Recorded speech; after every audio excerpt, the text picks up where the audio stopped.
ಕಂಪಿಸೋ ಅಮೃತ ಬಳ್ಳಿ ಇದೆ ನಿನ್ನ ಈ ಕಣ್ಣಲ್ಲಿ. ಕಂಪಿಸೋ ಅಮೃತ ಶಿಲೆಗಳಿವೆ ನಿನ್ನ ಕಣ ಕಣದಲ್ಲಿ.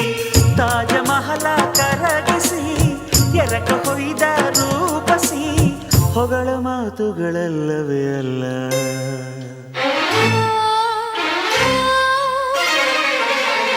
ನಿನ್ನ ವಿನಃ ಏನಿಲ್ಲ. ಪುನಃ